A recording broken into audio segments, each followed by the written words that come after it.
OK, donc on en est toujours avec la technique de la ligne du temps, qu'on appelle la thérapie de la ligne du temps. Et jusqu'à maintenant, on a fait différents exercices. Donc hier, vous aviez eu l'occasion de vous familiariser avec les sous-modalités sur les souvenirs sans importance, anodins. Donc déjà, pour vous familiariser avec votre panneau de contrôle, donc là, on a eu il y a différents points qui ont été soulevés qui sont tout à fait pertinents. Donc oui, on peut changer des choses. Est-ce que ça veut dire que le changement va nécessairement être durable? Non. Comme on peut faire de la gestion émotionnelle en changeant nos sous-modalités, alors des fois on pourrait changer certaines choses, mais le changement ne va pas nécessairement être durable. Alors là, il y a un autre point qui a été amené. Donc ça, il y a des techniques, on va voir, qui peuvent être combinées pour vraiment désactiver des charges dans les souvenirs. Là, il y a un autre point qui a été amené, c'est de savoir, bon, le terme souvenir ou memories, donc en anglais, les mémoires, on peut avoir des souvenirs du passé, mais on peut aussi avoir des souvenirs du futur, parce qu'on s'est déjà fait des représentations internes de choses auxquelles on pense, mais qui ne sont jamais arrivées. Même un cas qui vient d'être mentionné, c'est que des fois on peut y croire à la limite que c'est arrivé, mais finalement c'était juste quelque chose qu'on s'était imaginé. Alors le prochain exercice, ce que vous allez faire par équipe de deux, vous allez prendre des souvenirs, donc je fais exprès d'utiliser ce terme dans le contexte de la thérapie de la ligne du temps. Donc, passé. Et vous allez observer, c'est quoi leurs caractéristiques. Donc, d'en choisir un. Évidemment, là, je vous demande de prendre des choses qui n'ont pas des grosses charges émotionnelles, parce que sinon, si vous commencez à prendre des choses qui ont des grandes charges émotionnelles, je parle surtout limitantes, on perd la raison de l'exercice. Ça va nous distraire.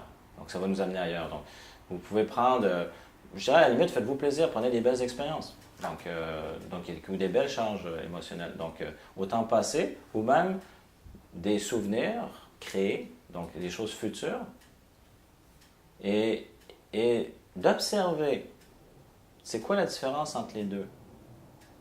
Donc, l'autre personne va vous accompagner, prendre des notes.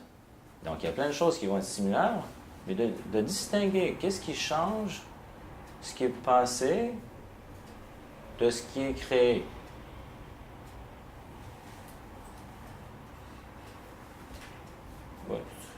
Oui, je vais répéter. Donc, mettons pour faire que ça soit très clair, imaginez, vous avez, donc là je fais une ligne de temps, passé, présent, futur. Donc, pensez à un souvenir passé, d'observer, mettons, les images ou les sons, quelles sont les sous-modalités. Donc, l'image, la luminosité de l'image, la grandeur de l'image, les couleurs de l'image, la vitesse de l'image, etc. La netteté, la clarté de l'image, donc le focus, le son, comment il est, le volume, etc. Donc, observez les sous-modalités de ce souvenir passé. Et imaginez que vous avez un souvenir, donc c'est quelque chose qui n'est pas encore arrivé, mais que vous vous imaginez, donc, mais qui finalement est un souvenir. Vous avez créé une représentation interne. Là, ce que j'appelle souvenir, en réalité, c'est une représentation interne dans votre esprit, et d'observer comment est l'image, comment est le son. Donc, toutes les sous-modalités, ben, pas toutes, mais celles qui vous viennent comme en évidence, parce que ça, c'est un autre point qui a été mentionné, qui est tout à fait pertinent. Quand on travaille avec les gens, au niveau des sous-modalités, on ne va pas nécessairement faire un checklist pour tout regarder les sous-modalités, ça peut être très long. Spontanément, la personne va vous nommer ces sous-modalités qui sont importantes pour elle. Et donc, c'est à partir de ce qui ressort. Puis, un autre point aussi également important qui a été mentionné, c'est en termes de sous-modalité, par exemple, hier, une personne a utilisé la luminosité qui n'a pas vraiment fait de différence, mais a changé la taille.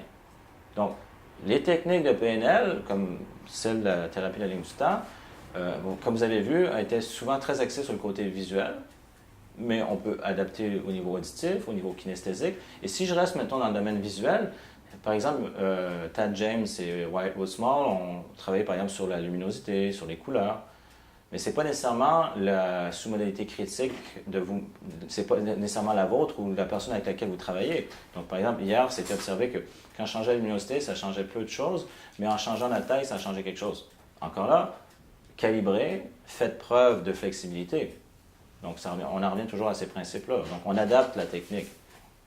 Et pour l'instant, on est encore en mode observation, que vous puissiez observer entre donc un souvenir, donc une représentation interne, donc un souvenir de quelque chose de passé et quelque chose de futur. et d'observer. Il y a plein de choses qui vont être similaires, mais qu'est-ce qui est le delta, comme on dirait?